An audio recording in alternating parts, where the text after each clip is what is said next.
For so many years now, the people of Georgia have been striving and fighting for democracy. They have a right to know what happened this weekend, and they have a right to see that electoral irregularities are investigated swiftly, transparently, and independently. Georgians, like all Europeans, must be the masters of their own destiny. This is my video update on this Tuesday, midday, October the 29th, coming to you from Limassol, Cyprus. Let's talk about some news. And let's start things off with North Korean troops in Russia. And not only North Korean troops in Russia, but North Korean troops in Kursk. This is a big story. North Korean troops, according to the Elensky regime, according to South Korea, according to NATO, which has been briefed by South Korea, there are 3,000 North Korean troops in Kursk, which is also Russia. So the story is North Korean troops in Russia. That is the big story for today. And we have a big warning from the NATO Secretary General, Mark Rutte. This is what Rutte said. And I am taking this from Zero Hedge. Butte urged. It should be Rutte, but it is a typo. It says Butte, but I like Butte better, actually. Mark Butte, or Mark Butte. He has urged Russia and the DPRK to cease these actions immediately. NATO calls on Russia and the DPRK to cease these actions immediately, according to Mark Butte. That is his warning to Russia and to North Korea. How dare you? How dare you have North Korean troops in Russia? That is not allowed. And North Korean troops in Kursk, which is also Russia, according to NATO, is not allowed. And these actions must be stopped immediately. According to NATO, you are not allowed to have North Korean troops in Kursk or in Russia. Well, Kursk is Russia, so you're not allowed to have any North Korean troops in Russia, damn it, according to Mark Butte.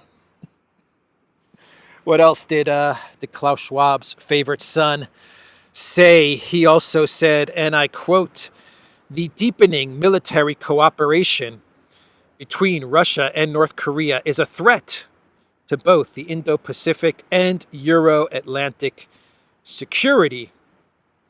Rutte said at the press conference, the deployment of North Korean troops to Kursk, which is Russia, is also a sign of Putin's growing desperation. Okay, so how is this a threat to Euro-Atlantic and Indo-Pacific security? Why are North Korean troops in Russia a threat to Euro-Atlantic and Indo-Pacific security? Care to explain this, Mark Rutte or Mark Butte, whoever you are? You care to explain why this is a threat to Indo-Pacific and Euro-Atlantic security? I'm not understanding. Please explain, Mark Butte. And it's also a sign of Putin's growing desperation. Yeah, North Korean troops, 3,000, according to the reports, 3,000 North Korean troops in Kursk is a sign of Putin's growing desperation. Russia has a military that is 1 million soldiers strong, professional soldiers. They are recruiting 10,000 volunteers to become professional soldiers every week, 40,000 volunteers a month. And they needed those 3,000 North Korean soldiers. They needed those soldiers.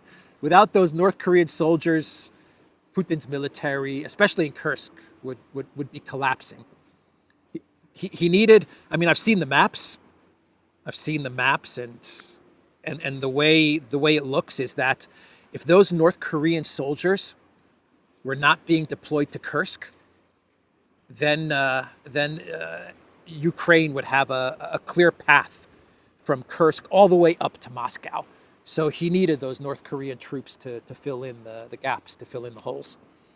Otherwise, it would be Elensky in Moscow within a couple of weeks, because we all know that the Kursk incursion is going so well for Elensky, for the Ukraine military, right? It's not a debacle.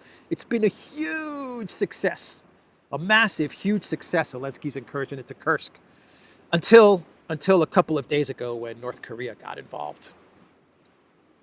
Now that means that the Kursk incursion, the invasion into Russia, is going to collapse. And NATO and Elensky, they can blame it all on North Korea. Just blame it all on North Korea. It was going so well. It was going so well. My God, it was going so well. And then North Korea came along and, damn it, they spoiled it. They ruined it. They stopped our offensive. It's nonsense, man.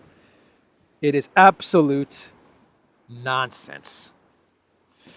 Anyway, that's the statement from Rutte. He also posted on or Butte, Mark Butte. I like Mark Butte better. He actually posted on X. Officials from Seoul have briefed NATO allies and Indo-Pacific partners on the North Korean troop deployment to Russia.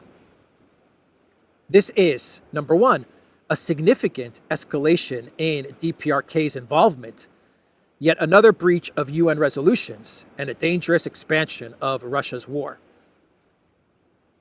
Let's not talk about all of the French Foreign Legion, Polish troops, UK troops, American mercenaries. Let's not talk about all of these guys in Ukraine over the past 3 years. We don't want to talk about them. But let's talk about the significant escalation in the DPRK's involvement. He makes it sound like North Korea has been involved in the conflict for 3 years. It's an escalation of the DPRK's involvement. It's a huge escalation, a significant escalation, huge. It's massive, man. It's a massive escalation, everybody. This could be the biggest military escalation in all of history. In all of history.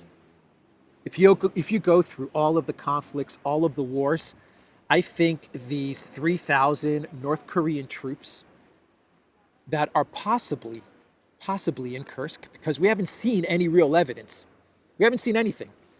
All we have to go on is South Korea briefing NATO. That's what we have to go on. South Korea is briefing NATO and the Indo-Pacific allies, whoever they are, the Indo-Pacific partners, whoever these people are. But the only thing that we have to go on is South Korea's word. And South Korea would never lie about North Korea, right? They would never lie about North Korea.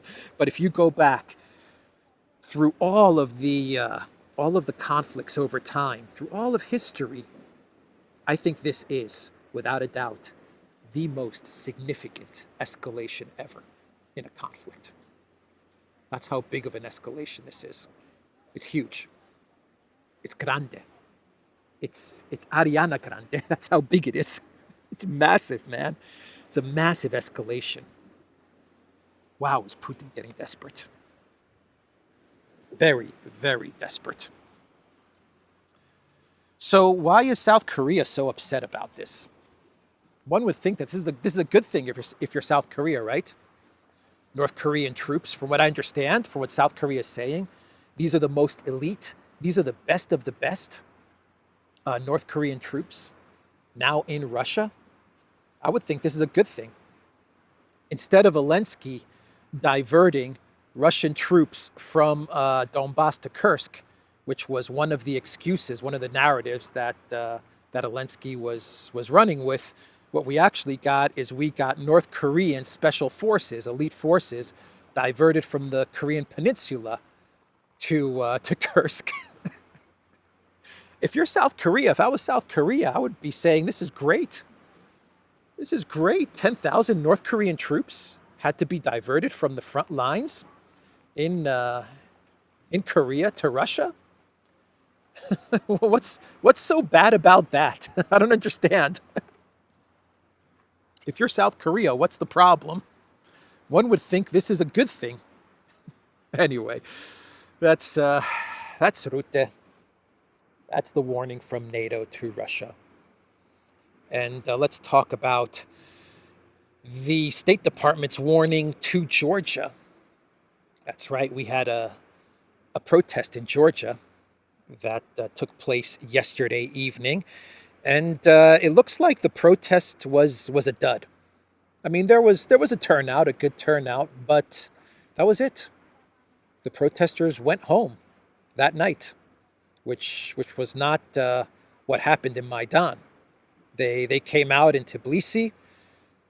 Somehow, I don't know how or why, but it looks like a lot of people in Tbilisi, they have EU flags just lying around in their flats, in their apartments. I don't know. I don't understand it.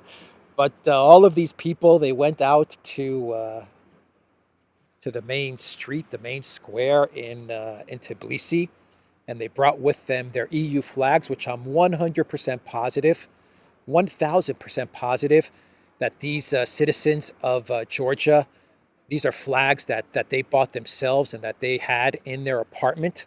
And they took these flags and these EU flags, and they went to the main square in front of the parliament or wherever this was, and they protested against the election results, which they claimed were fraudulent, were rigged because of Russian interference. Though they have not presented any evidence of this. Even Zura Bichvili, she put out a statement. I'm not sure when this video was recorded. I don't know if this is a recent video or a video made a couple of weeks ago.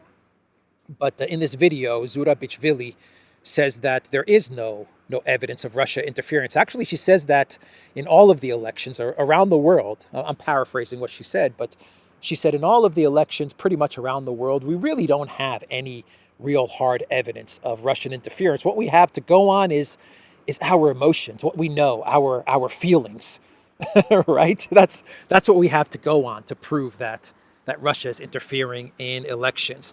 But anyway, these people, they turned up, these Georgians, they turned up to support the opposition, the pro-EU NATO opposition, and to dispute the election results, which have been certified by the election committee. And then they went home. They went home. So in Maidan, they camped out there for months. And Nuland was passing out cookies and sandwiches and food. Nuland was not in Tbilisi. There was no passing out of cookies. There were no tents, no sandwiches, none of that. And the people went home, and that was that. Maybe they'll turn up again tonight. I don't know, but it's not shaping up to be another Maidan. At least that's how it looks from A1. Maybe things will change. I don't know.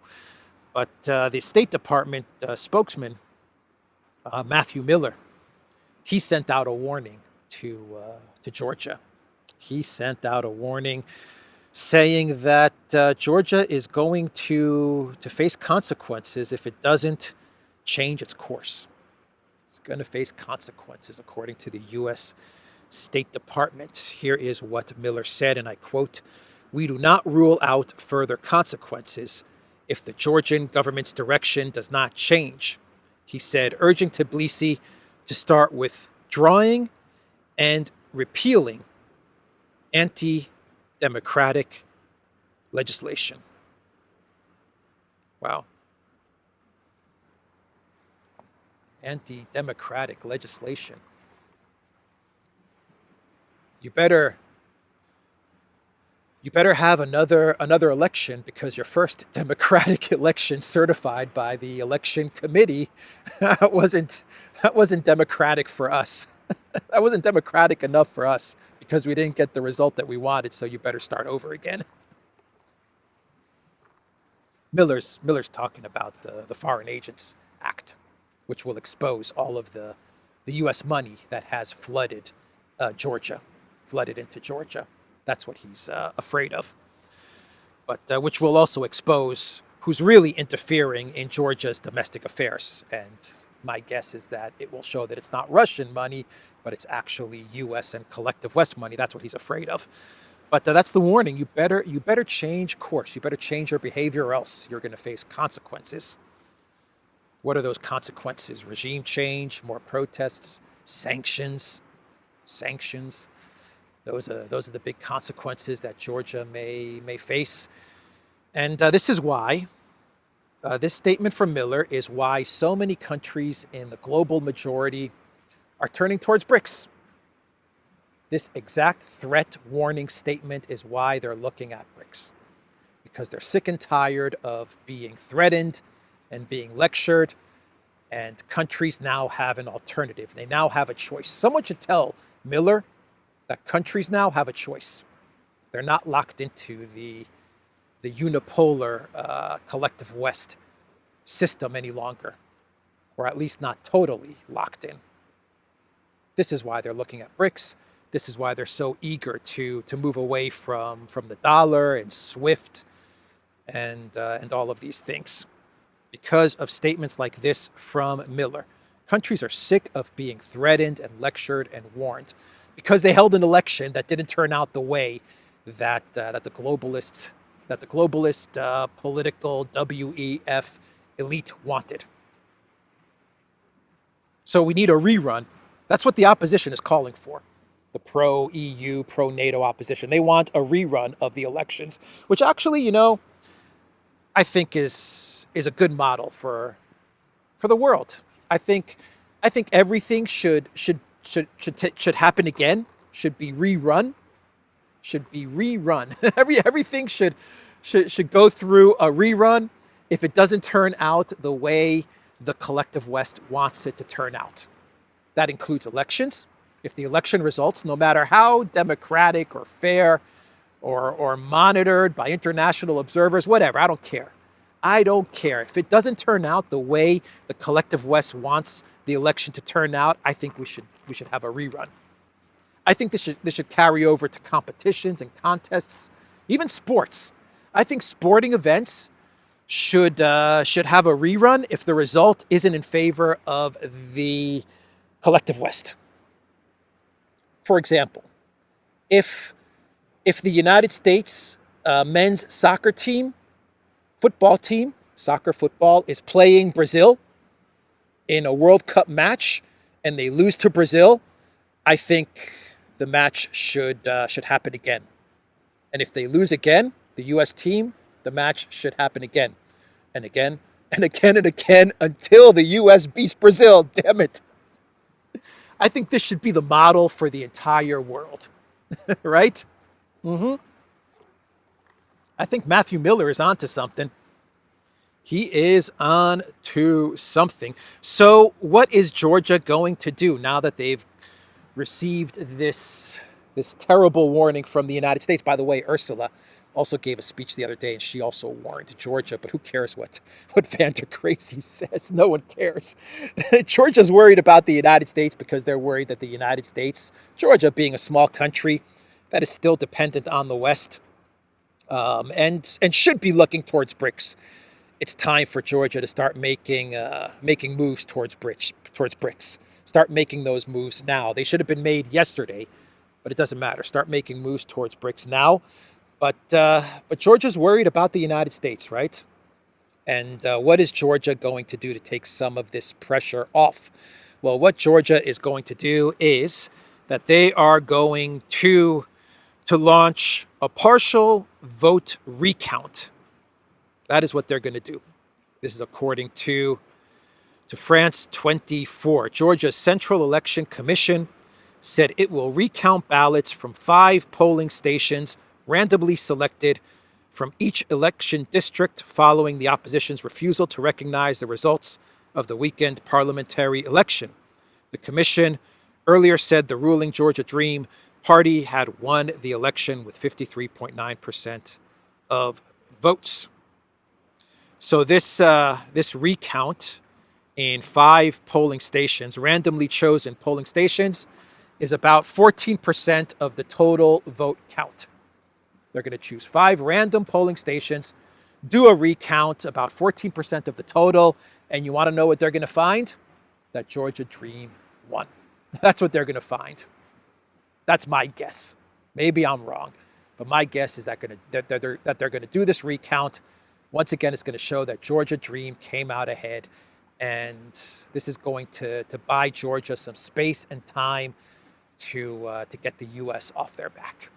That's what I think they're doing here.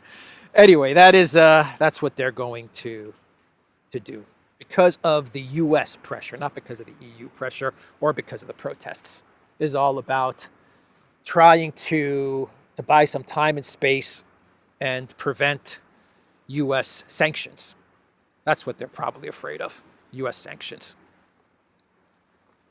It's time to get on the BRICS train, Georgia. It's time. Here is what Zakharova said about Miller's statement, and I quote, "The United States threatened Georgia with further consequences if the Republic's government does not change course," stated Matthew Miller, head of the U.S. State Department's press office. "Democracy, sir, has arrived. Next stop, neo-colonialism." That's Maria Zakharova.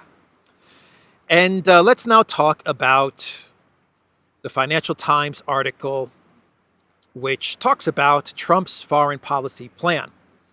I briefly covered this article in my second video update from yesterday, but I have since read the article. This morning I read the article, and now I can talk about the article in a bit more detail.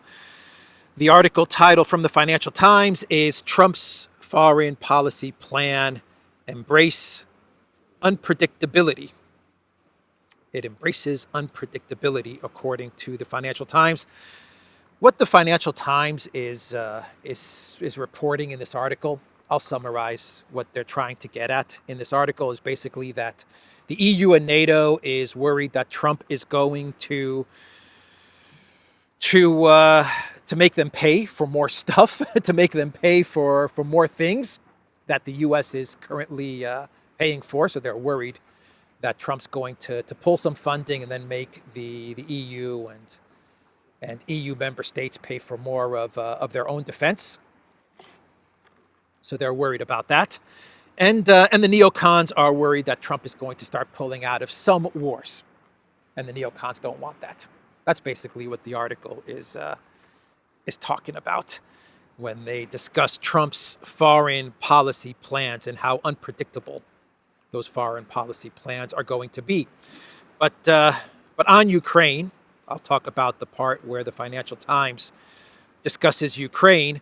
They interviewed, and I quote, one long-term Trump advisor. This is the person that they interviewed for Trump's, or at least for part of Trump's possible Ukraine policy. And this is what the one long-term Trump advisor said. He said that Trump's policy is going to be, according to him or her, is going to be Minsk 3.0.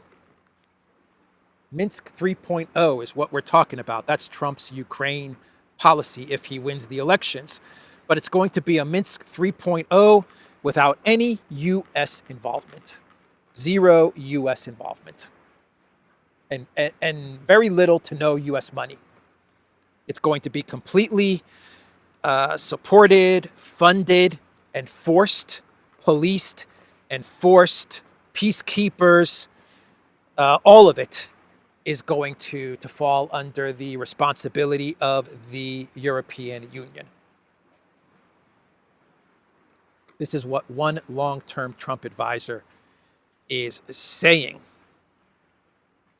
He said that the United States, that Trump, if he becomes president, he will insist on no U.S. troops in Ukraine, and the U.S. is not going to be paying for anything. There are two things America will insist on. We will not have any men or women in the enforcement mechanism, and we're not paying for it. Europe is paying for it, so Europe is freaking out. The last thing Europe wants to do after decades and decades and decades, man, of the United States paying for everything when it comes to Europe's security and to NATO, they're afraid that Trump's going to come along and say, yeah, Minsk 3.0, which Russia will never accept. But anyway, He's going to say Minsk 3.0, and Europe, you're paying for all of it, all of it. The Europeans are gonna flip out, man. They already are flipping out. But that's the plan, according to one long-term Trump advisor, which leads me to believe that none of this is Trump's policy for Ukraine. None of it. But another part of the Minsk 3.0 plan is that Ukraine will not be getting into NATO. At least not right away. That's the other part of Minsk 3.0. The EU pays for everything, enforces everything. EU peacekeepers, EU forces in Ukraine, in this demilitarized zone. I talked about this yesterday in my video update. It'll be a demilitarized zone in Ukraine, and Kherson, Donetsk, Lugansk, Zaporozhye. Somehow they would be part of Ukraine, but they would be autonomous republics, whatever. Russia's never going to go for it. But it would be the EU policing and overseeing everything. Why would Russia allow the weak, bankrupt, in a recession, deindustrialized, demilitarized EU police this? It makes zero sense, man. And Ukraine would not get into NATO. This is the caveat that they're going to throw Russia's way, right? Ukraine's not going to get into NATO, at least not in the short term. Not in the short term. That's going to be how they sweeten the deal for Putin. It's ridiculous, man. Ridiculous. But this guy, I believe Fred Flight's his name, who served in Trump's first administration, according to the Financial Times, says that NATO membership for Ukraine, could be taken off the table for a number of years to get Russia to negotiate. Quote, we freeze the conflict. Ukraine does not cede any territory. They don't give up their territorial claims. And we have negotiations with the understanding there probably won't be a final agreement until Putin leaves the stage, he says.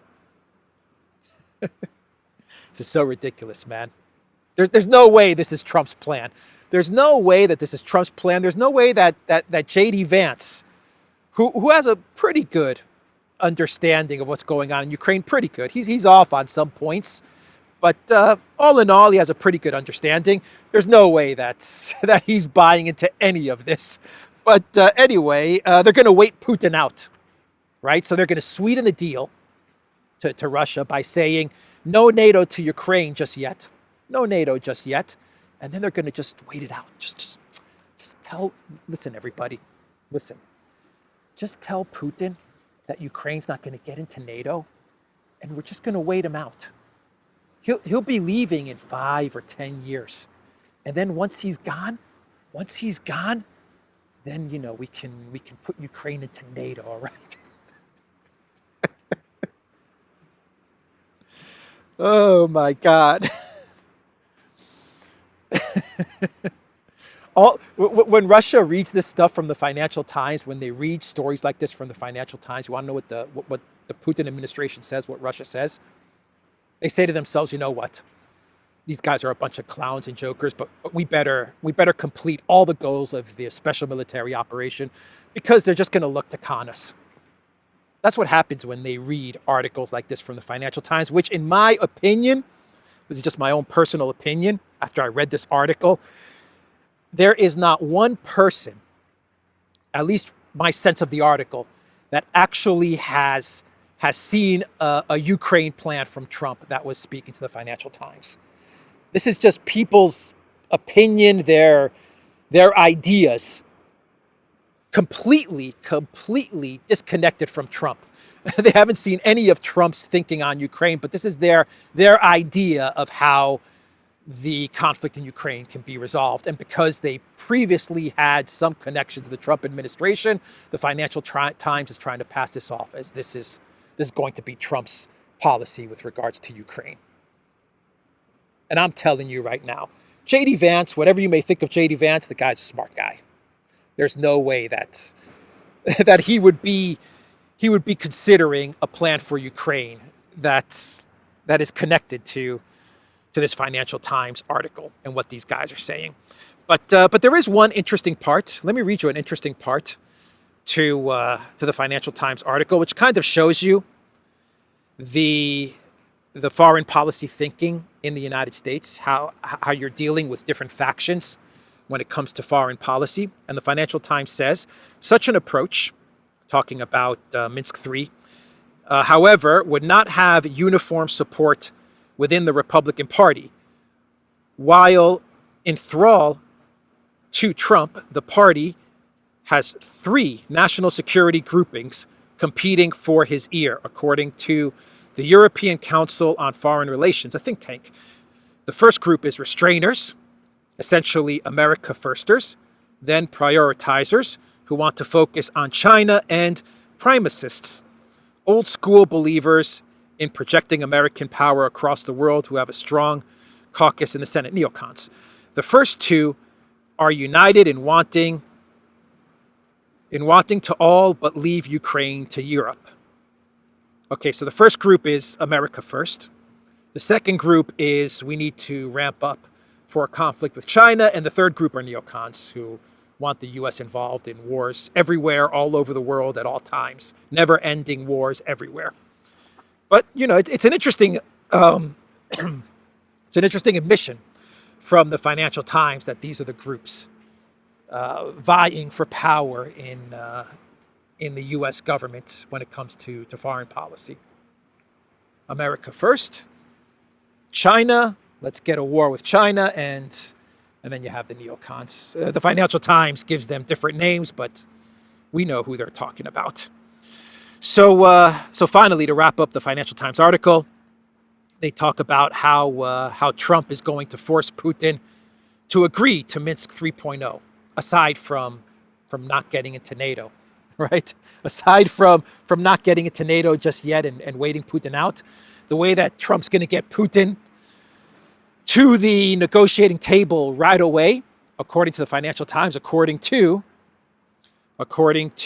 Mike Waltz, who I believe is he's in the House representing Florida, I believe. The Financial Times says Mike Waltz is one of the foremost Republican speakers on national security in the House, but I believe he represents Florida. But according to Mike Waltz, who was interviewed by the Financial Times, the way Trump is going to get Putin to the negotiating table right away, like right now, like tomorrow, within the first 24 hours, is that the United States, Trump, if he's elected president, is going to crash oil and gas prices and thus crash the Russian economy.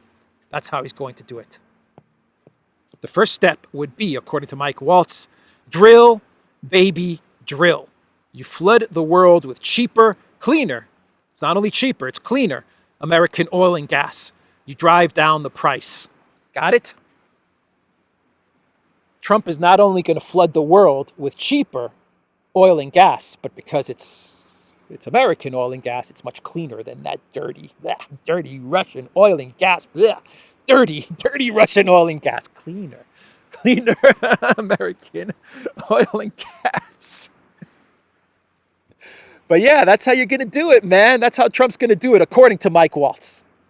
According to Waltz, Trump is going to call up Putin and say, if you don't get to the negotiating table right now, within the next 24 hours, I'm going to crush your economy because I'm going to crash oil and gas prices. Drill, baby, drill. And this is going to scare the crap out of Putin, and he's going to negotiate with Elensky. And then we're going to get Minsk 3.0 and all of this stuff, right? Didn't Yellen already try this? Haven't we been down this road already with $60 price caps and all of this stuff? Haven't we already tried this? Anyway, that's the plan, everybody.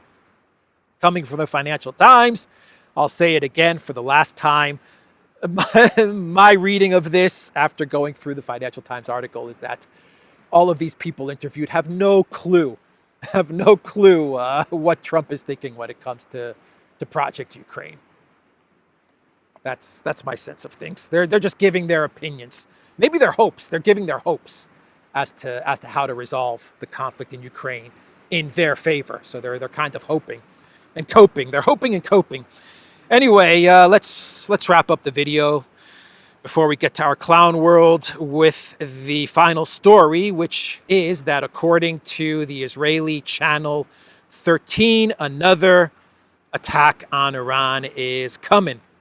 Israeli ministers have been told, this is according to channel 13, to expect a second wave of strikes on Iran, noting that these strikes would be carried out in revenge for Hezbollah's drone attack on Netanyahu's residence. Remember when I talked about that story maybe a week ago or 2 weeks ago when a drone hit Netanyahu's summer villa or summer residency or whatever it is. Netanyahu wasn't there, and the drone did some damage to this home of Netanyahu's.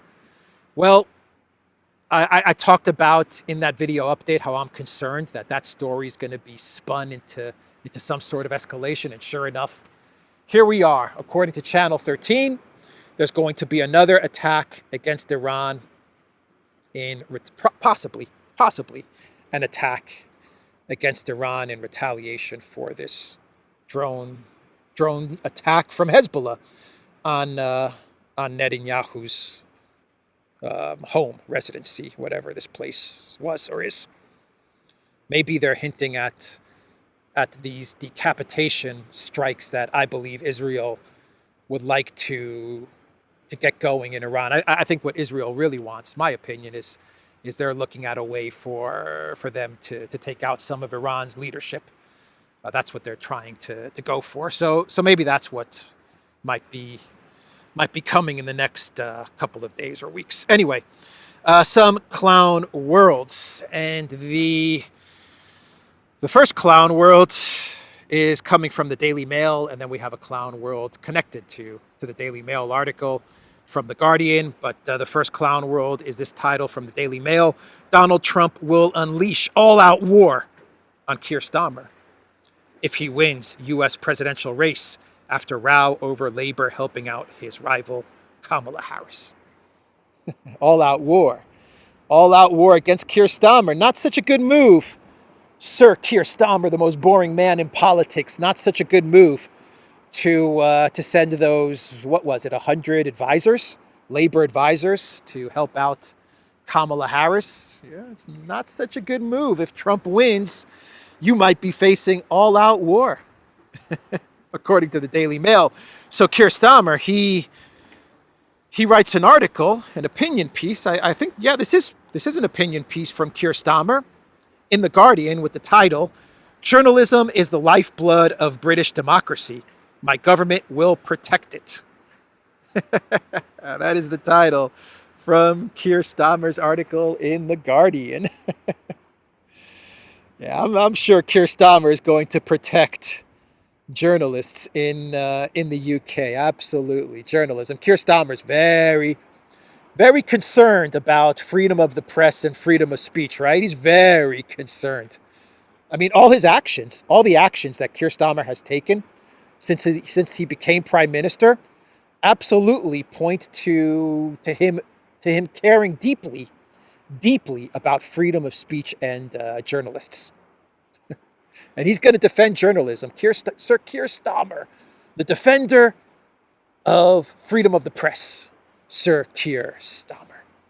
Whenever guys like Keir Starmer come out with articles like this in The Guardian, it usually means that the opposite is going to happen. It usually means that he's about to engage in a whole lot of censorship and suppression of free speech.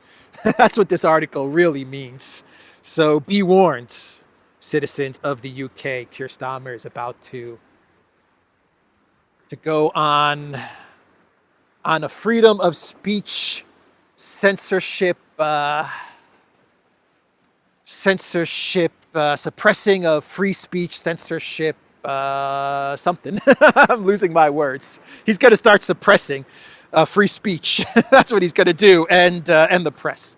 And he's going to probably prop up the big mainstream outlets, suppress the independent journalists, and suppress the mainstream media outlets.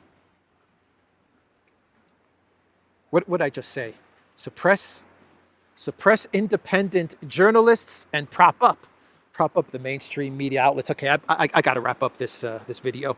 I'm losing my train of thought, and too many videos that I've been doing over the past couple of days.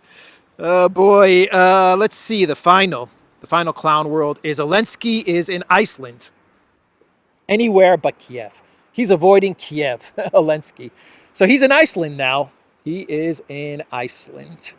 What is he doing in Iceland? Iceland doesn't have a whole lot of money to give Elensky.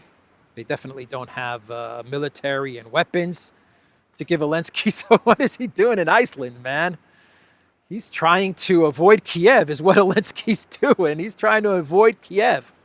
Yeah, he doesn't want to be in Kiev because things are going really bad. Really, really bad. Village after village, town after town is falling to the Russian military. Kursk is a debacle. The Banderites are plenty mad with Elensky.